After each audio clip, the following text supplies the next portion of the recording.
Bapak Ibu yang kami hormati, sebelum acara ini dimulai, perkenalkan saya Yolanda yang akan bertugas memandu acara dan perkenankan saya untuk membacakan seluruh rangkaian kegiatan pada hari ini.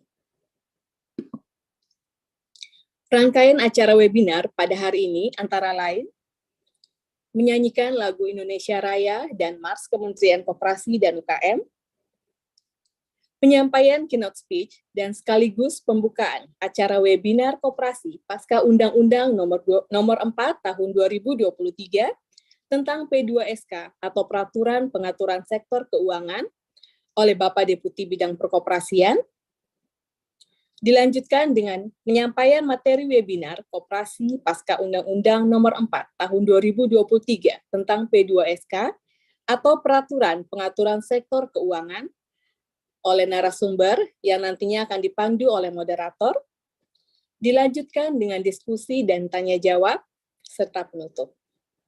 Baik Bapak Ibu yang kami hormati, marilah kita bersama-sama berdiri untuk menyanyikan lagu Indonesia Raya.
Insan Demokrasi Ekonomi Kementerian Koperasi dan usaha kecil menengah mengabdi untuk negeri.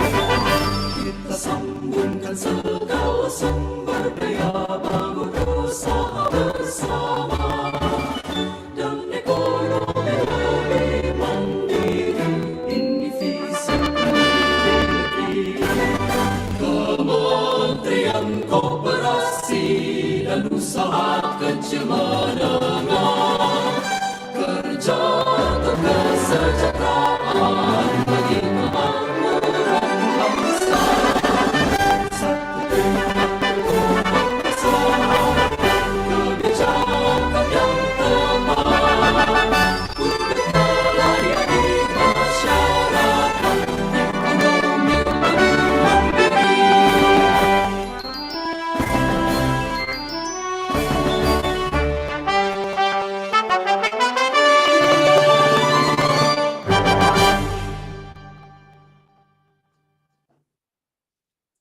Hadirin dipersilakan untuk duduk kembali. Selanjutnya, penyampaian keynote speech dan sekaligus pembukaan acara webinar Koperasi pasca Undang-Undang Nomor 4 Tahun 2023 tentang P2SK atau Peraturan Pengaturan Sektor Keuangan oleh Bapak Deputi Bidang Perkoperasian. Kepada Bapak Ahmad Jabadi, kami persilahkan. Baik, bismillahirrahmanirrahim. Assalamualaikum warahmatullahi wabarakatuh.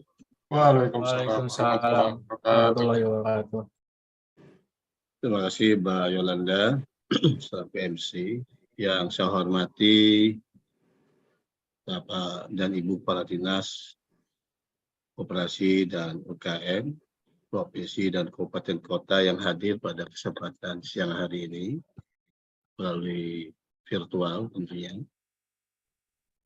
Yang saya hormati Pak Suparyono dan jajaran di Kasdepan Pengawasan,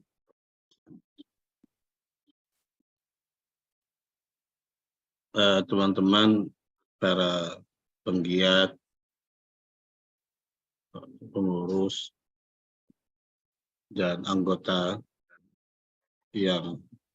koperasi yang hadir pada kesempatan siang hari ini, teman-teman para pejabat provinsi, kabupaten, kota yang bidang koperasi dan UKM, pejabat fungsional baik pusat dan daerah, hadirin sekalian yang saya hormati, dan mudah-mudahan seluruhnya kita dalam keadaan sehat walafiat. Pertama, saya ingin menyampaikan apresiasi dan ucapan terima kasih atas terselenggaranya beberapa rangkaian kegiatan webinar ini yang diselenggarakan sejak awal Juli, mulai Senin kemarin ya.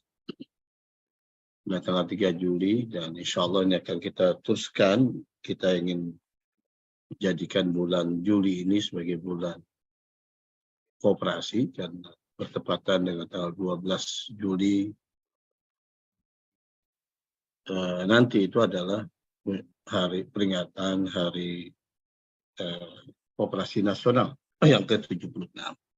Dan sebagaimana diketahui juga, bulan Juli atau tepatnya tanggal 1 Juli juga merupakan Hari Koperasi Internasional, sehingga sangat wajar kalau kita sebagai penggiat dan aktivis dan pengelola, pengurus, pengawas, dan manajemen serta seluruh anggota koperasi menjadikan bulan Juli ini sebagai bulan koperasi di tanah air kita ini. Karenanya lalu serangkaian acara memang kami telah siapkan begitu. Di samping itu juga kami berharap teman-teman dari dinas provinsi dan kabupaten kota maupun dari gerakan koperasi di tanah air kita ini memanfaatkan momentum bulan Juli ini atau bulan Juli sebagai momentum bagi kita melakukan refleksi, evaluasi, dan sekaligus merumuskan langkah-langkah perbaikan dan perubahan-perubahan yang diperlukan dalam rangka kita melakukan pengembangan koperasi di tanah air kita ini. Kita tentu memahami bahwa koperasi adalah bagian dari amanah founding fathers kita. Sebagaimana kita ketahui pasal 33 ayat 1, kita mengamanatkan kepada kita semua koperasi sebagai bank usaha yang sebagaimana dimaksud pada pasal 33 ayat 1, usaha bersama berdasarkan asas kekeluargaan. Karenanya penting bagi kita, saya kira, untuk menjadikan bulan Juli sebagai satu momentum untuk kita terus melakukan pembenahan, peningkatan kualitas, dan pengembangan peran koperasi secara signifikan dalam sistem perekonomian nasional kita. Sehingga dengan demikian keberadaan koperasi semakin dirasakan bukan saja oleh seluruh anggota koperasi, tetapi juga oleh seluruh masyarakat dan bangsa Indonesia. Tentu banyak PR yang menjadi tugas kita saat ini dan ke depan. Beberapa di antaranya adalah yang saat ini menjadi topik kita, ya, menjadi topik kita di dalam kesempatan webinar siang hari ini, yang mengambil tema tentang implementasi undang-undang pengembangan dan penguatan sektor keuangan. RUU ini sebagaimana juga saya kira diikuti dengan sangat intensif dan bahkan mendapatkan respon yang begitu kuat dari gerakan koperasi di tanah air pada saat pembahasan tahun yang lalu, ketika masih dalam bentuk RUU P2SK. Memang ini sangat bersinggungan dan berhubungan erat dengan keberadaan koperasi di tanah air kita. Karena Undang-Undang P2SK yang ketika dulu di dalam masih dalam bentuk rancangan undang-undang RUU ini mengatur begitu dalam terkait dengan perkoperasian di tanah air kita ini, khususnya bergerak dalam sektor jasa keuangan. Sehingga sebagaimana kita ketahui menimbulkan tanggapan dan respon yang beragam, yang untuk sebagian besar dari gerakan koperasi, khususnya di koperasi simpan pinjam dan usaha simpan pinjam Indonesia usaha simpan pinjam koperasi yang relatif memang yang paling terdampak dengan keberadaan Undang-Undang P2SK. Ini kemudian memberikan sebuah respon dan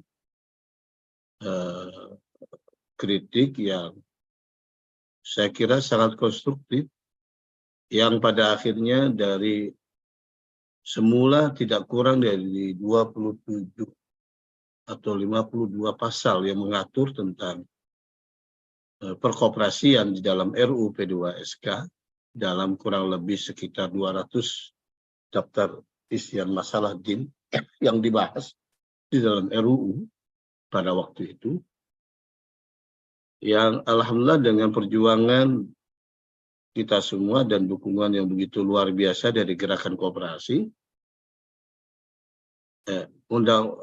RUU P2SK mengalami suatu perubahan yang sangat signifikan dan kemudian disahkan menjadi Undang-Undang Nomor 4 Tahun 2023 tentang pengembangan dan penguatan sektor keuangan, yang jadi tidak kurang dari 27 pasal yang kemudian menyisakan hanya 2 pasal. Disimplikasi atau dirumuskan, diafirmasi hanya dalam 2 pasal saja.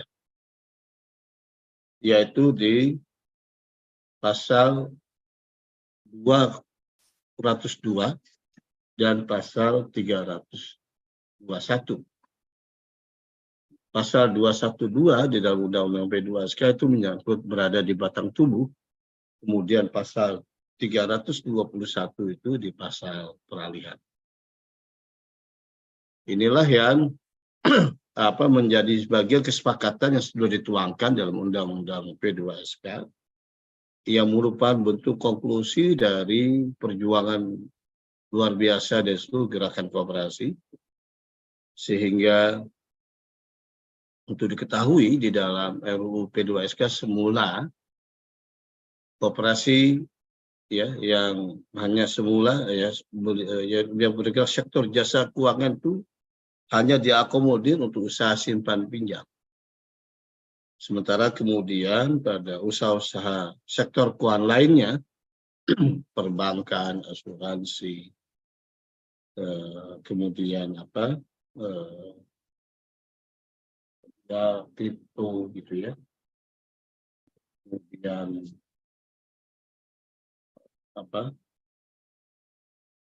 beragam lainnya ya, yang masuk dalam kategori sektor jasa keuangan, masuk juga misalnya usaha program pensiun, pasar modal, kemudian BPR, LKN, bank wakaf, dan lain-lain.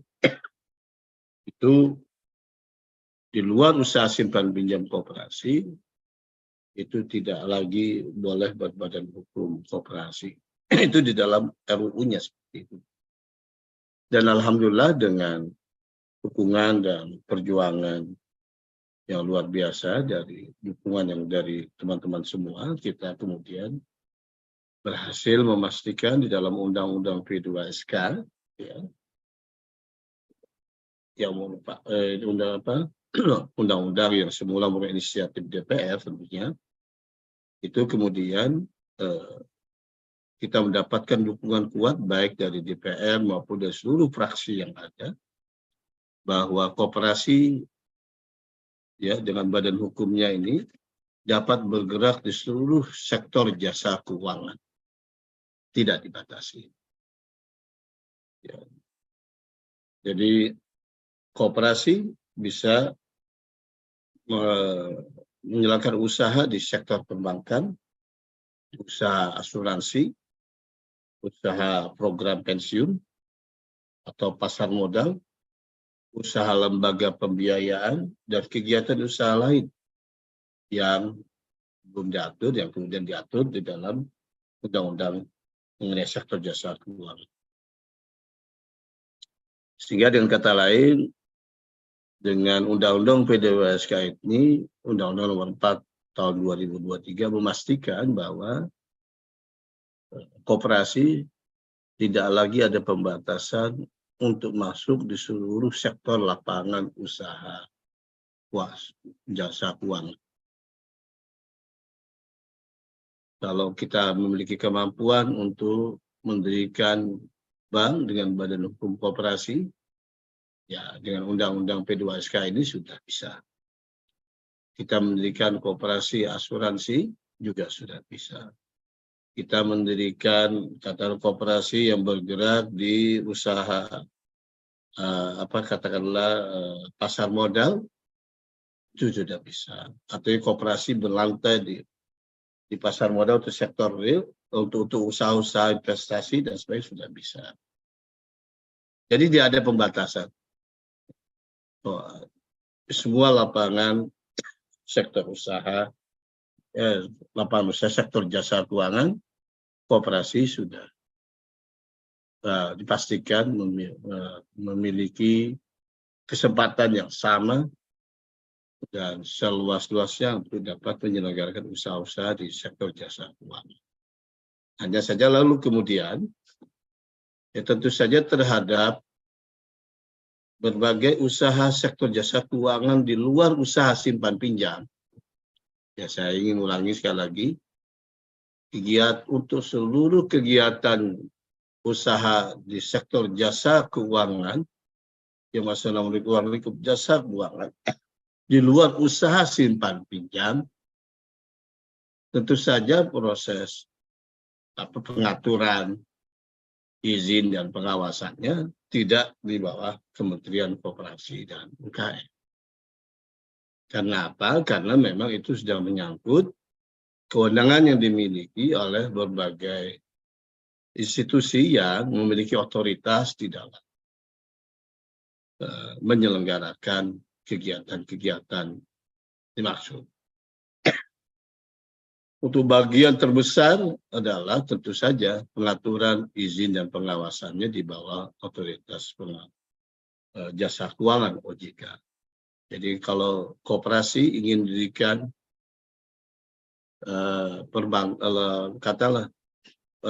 bank begitu bisa.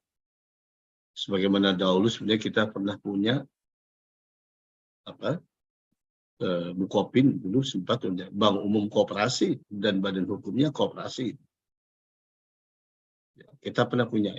Kita juga pernah punya koperasi asuransi juga dulu cukup besar. Sebagaimana halnya juga Rabobank, itu badan hukumnya di Belanda juga adalah koperasi. Jadi seperti itu, jadi nggak ada masalah. Dan tetapi tentu untuk pengaturan, izin, dan pengawasannya di bawah OJK. Karena apa? Karena memang pemegang otoritas untuk sektor jasa keuangan di luar usaha simpan pinjam adalah OJK. Sama halnya ketika di sektor real, koperasi bergerak katakanlah di sektor usaha pertambangan, infrastruktur, jalan, perumahan, dan sebagainya. Tentu saja boleh. Tapi kemudian izinnya kan, kalau izin pertambangan ke SDM, kan begitu ya. Kalau kita kemudian ingin koperasi bergerak di, katakanlah misalnya, di infrastruktur, ya tentu berhubungan nanti dengan kebijakan-kebijakan yang diatur dan ditetapkan oleh PUPR dan seterusnya. Koperasi yang ingin berusaha di, katakanlah di usaha rumah sakit misalnya, tentu ada berhubungan pengaturan yang diatur melalui kebijakan Kementerian Kesehatan dan seterusnya.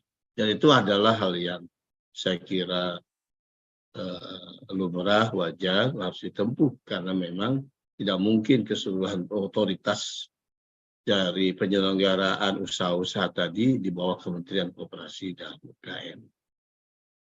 Nah, kemudian secara khusus untuk usaha simpan pinjam koperasi diamanatkan di dalam Undang-Undang P2SK, Undang-Undang 4 tahun 2023, itu di bawah Kementerian Koperasi dan UKM yang nantinya melalui Undang-Undang Perkoperasian yang baru yang saat ini sedang kita proses, ya, mohon dukungan dari semua, dari Bapak Ibu dan seluruh penggiat koperasi di tanah air, agar mudah-mudahan tahun ini juga kita bisa menyelesaikan pembahasan RUU Perkoperasian menjadi Undang-Undang Perkoperasian yang baru menggantikan Undang-Undang 25 tahun 90. Nah, di dalam RUU P2SK sebagai tindak lanjut dari katakanlah RUU Perkoperasian maksud saya, sebagai bagian dari konsekuensi dari hal-hal setelah diatur di dalam Undang-Undang P2SK yang dimana ditegaskan pengawasan dilakukan oleh Kementerian Koperasi dan UKM, tapi kita juga menginginkan fungsi-fungsi pengawasan koperasi ke depan ini dapat lebih solid dan terintegrasi, sebagaimana juga saat ini dijalankan oleh OJK yang memiliki kewenangan di dalam fungsi pengawasan yang terintegrasi dan solid dari pusat sampai daerah. Itulah yang kemudian dalam RUU Perkoperasian kita coba kemudian tuangkan afirmasi dalam pengaturan yang kita sebut sebagai lembaga pengawas koperasi atau otoritas pengawas koperasi. Jadi fungsi pengawasan yang menjadi mandat Undang-Undang P2SK menjadi bagian tugas dari Kementerian Koperasi, nanti kemudian didelegasikan, diafirmasi dalam Undang-Undang Koperasian, dilaksanakan oleh otoritas pengawas koperasi atau lembaga pengawas koperasi secara khusus. Sehingga dengan demikian kita berharap ke depan fungsi pengawasannya akan berjalan secara lebih efektif dan solid. Tidak sebagaimana yang hari ini kita rasakan relatif sulit sekali kita menyelenggarakan fungsi pengawasan secara efektif karena keterbatasan pengaturan terkait dengan fungsi pengawasan itu sendiri, dan di samping kemudian ada pembatasan-pembatasan atau pembagian-pembagian fungsi pengawasan sebagaimana diatur di dalam Undang-Undang 23 tahun 2014 yang berdampak kepada parsialitas atau terpecah-pecahnya fungsi pengawasan koperasi pusat, provinsi, dan kabupaten kota, dan ini berdampak kepada tidak solidnya fungsi pengawasan yang kita jalankan. setidaknya ada 4 isu ya utama dalam Undang-Undang P2SK yang perlu menjadi perhatian kita bersama. Dan saya kira ini sudah sebagian diantaranya saat ini sedang kita jalankan untuk implementasinya, yaitu tentang penguatan pengawasan existing. Jadi Undang-Undang P2SK ini memberikan satu konsekuensi yang cukup kuat untuk kita menjadi perhatian kita bersama tentang perlunya penguatan fungsi pengawasan secara existing. Inilah yang kemudian di samping Permenkop 9/2020 tentang pengawasan usaha simpan pinjam koperasi, ini kemudian sekarang kita sudah mau perkuat lebih jauh dengan Permenkop yang baru saja diterbitkan, yaitu Undang-Undang Permenkop 8 tahun 2023 tentang usaha simpan pinjam koperasi. Dengan dan beberapa instrumen lain yang saat ini kita sudah lakukan, begitu, termasuk adanya keputusan yang kami keluarkan terkait dengan kertas kerja dan kemudian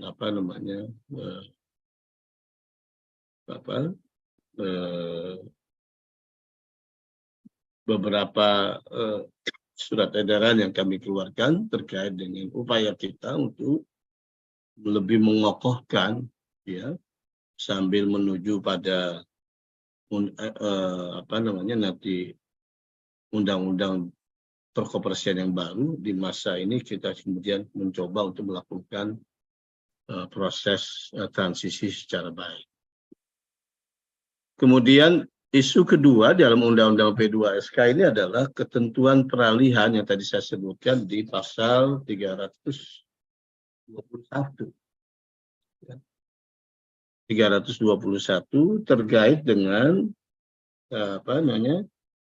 kewajiban adanya penilaian terhadap usaha simpan pinjam koperasi. Ya. Penilaian ini diperlukan untuk memastikan bahwa praktek usaha simpan pinjam koperasi baik diselenggarakan oleh koperasi simpan pinjam maupun oleh unit usaha simpan pinjam koperasi ini sepenuhnya ya memenuhi kriteria closed loop. Bukan saja dari oleh dan untuk anggota, tetapi juga ada beberapa unsur lain, termasuk di antara terkait dengan permodalan. Ya, ada modal internal yang harus lebih dominan dibandingkan dengan modal luar atau modal eksternalnya. Ya. Kemudian juga terkait juga dengan pengaturan tentang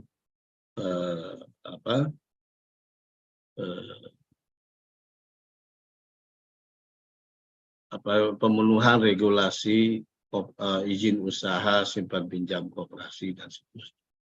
Dan inilah yang kemudian Undang-Undang P2SK mengamanatkan kepada kami untuk melakukan penilaian atau verifikasi atas praktek-praktek usaha simpan pinjam koperasi yang memenuhi apa yang kita sebut sebagai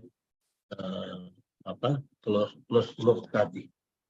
Karena kemudian di dalam Undang-Undang P2SK di pasal 202 ya selain yang dimaksudkan di koperasi yang menjalankan usaha di luar usaha di sektor jasa keuangan di luar usaha simpan pinjam ya itu adalah koperasi yang memenuhi kriteria menghimpun dana dari pihak selain anggota koperasi misalnya. Jadi kalau menghimpun dana dari pihak selain anggota koperasi yang bersangkutan atau non anggota itu yang tidak diperkenankan oleh pengaturan undang-undang yang berlaku itu akan menjadi bagian penilaian apakah koperasi ini masuk dalam kriteria closed loop atau open loop.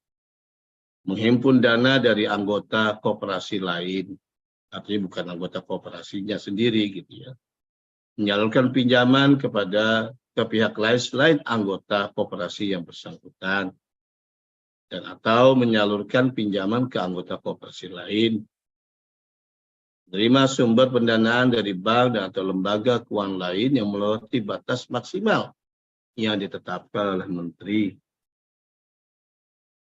Kemudian melakukan layanan jasa keuangan di luar usaha simpan pinjam, seperti usaha perbankan, usaha asuransi, usaha pensiun, ya, usaha program pensiun, pasar modal, usaha lembaga pembiayaan, dan kegiatan yang lain yang ditetapkan dalam undang-undang mengenai sektor jasa keuangan. Nah, koperasi yang memenuhi kriteria mulai dari A sampai dengan E inilah yang kemudian nanti masuk dalam kategori sebagai open loop, yang karenanya lalu ini koperasi yang masuk dalam 5 kriteria ini masuk dalam kategori sebagai open loop, sehingga pengaturan pengawasannya di bawah OJK.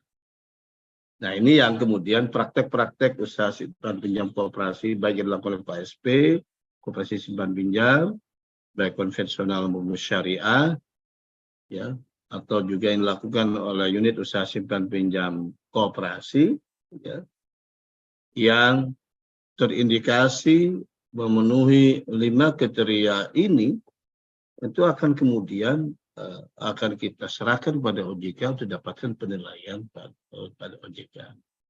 Nah, penilaian kami lakukan, kami diberikan batas waktu oleh Undang-Undang P2SK ini selama maksimal 2 tahun.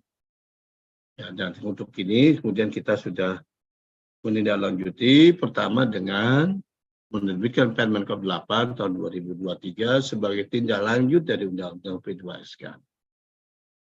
Ya. Jadi mohon dipahami undang-undang Pemkop baru yang baru saja kita rilis, dan waktu dekat juga kami akan mengeluarkan surat edaran terkait dengan penilaian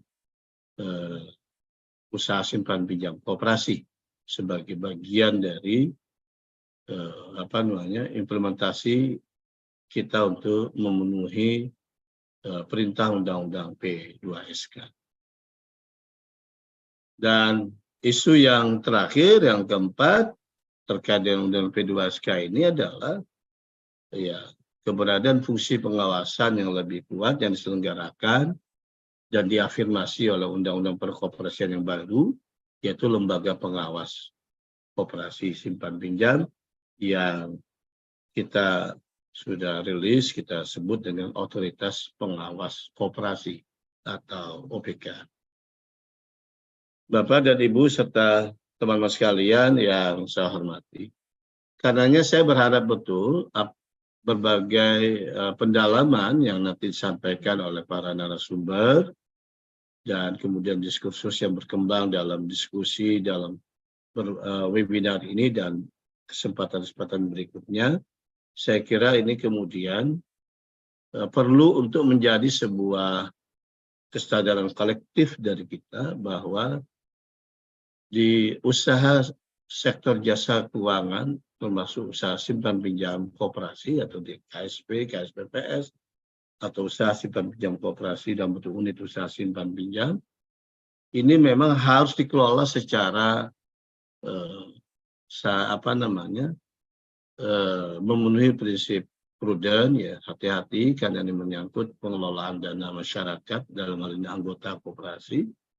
Dikelola harus secara profesional, nanti ditata kelolanya baik, memenuhi standar good governance, ya. Dan kemudian tentu harus akuntabel karenanya lalu seluruh bisnis yang dikelola oleh usaha simpan pinjam koperasi ini harus dapat memenuhi standar-standar akuntabilitas yang menggambarkan tentang praktek tata kelola keuangan dan usaha di sektor jasa keuangan yang baik tentu saja. Dan transparansi itu menggambarkan bahwa koperasi sebagai entitas bisnis milik anggotanya, yang anggotanya jumlahnya begitu banyak, bahkan mencapai ratusan ribu, ya. Tentu saja pada koperasi-koperasi yang memiliki yang tentu saja menggambarkan sebagai representasi dari jumlah anggota yang begitu banyak tadi, ini juga harus menggambarkan sebuah proses pengelolaan yang transparan, karena usaha simpan pinjam koperasi yang masuk dalam kategori sektor jasa keuangan ini ya belajar di pengalaman kita di masa 2-3 tahun terakhir, memberikan pelajaran penting bagi kita, manakala kita tidak taat asas, manakala kemudian koperasi kita kelola hanya menjadi bagian kepentingan elit ya tertentu, atau dalam bahasa keren sekarang oligarkinya gitu. Bahkan kemudian ada penggambaran tentang koperasi kesannya seolah-olah milik sekelompok bahkan keluarga tertentu. Ini yang semuanya kita harus lepaskan dari predikat-predikat tadi pada koperasi. Koperasi harus menggambarkan sebagai sebuah entitas bisnis yang betul-betul dimiliki oleh seluruh anggota, sehingga harus dihindari hal-hal yang bisa menimbulkan ketidakpercayaan anggota dan masyarakat kepada koperasi kita ini. Sehingga hal yang menimbulkan konflik interest, katakan misalnya, ini harus kita jauhkan dari koperasi. Inilah semangat yang sebenarnya diatur di dalam Permen Kop 8 2023 terkait dengan hubungan semenda yang setelah terbit Permen Kop 8 2023 ini. Ada beberapa respon yang kami terima. Yang hemat saya kira saya ingin memastikan bahwa apa yang kita atur di dalam Permen Kop 8 terkait dengan hubungan semenda, kita hanya merekognisi dari aturan-aturan sebelumnya, ya, di Permen Kop nomor 15 tahun 2016, kemudian Permen Kop 2 tahun 2017, secara tegas bahkan disebutkan di sana yang kemudian kita rekognisi terkait dengan hubungan semenda yang memang dilarang, sehingga tidak ada hal baru terkait dengan hubungan semenda yang diatur di dalam Permen Kop 8 tahun 2023 ini. Bahkan kemudian kalau kita merujuk kepada katakanlah yang terkait dengan ketentuan yang berlaku di BPR atau LKM yang di bawah OJK otoritasnya, pengaturan yang kita lakukan jauh lebih, bukan jauh, relatif lebih ringan, ya, di LKM. Sementara kita tahu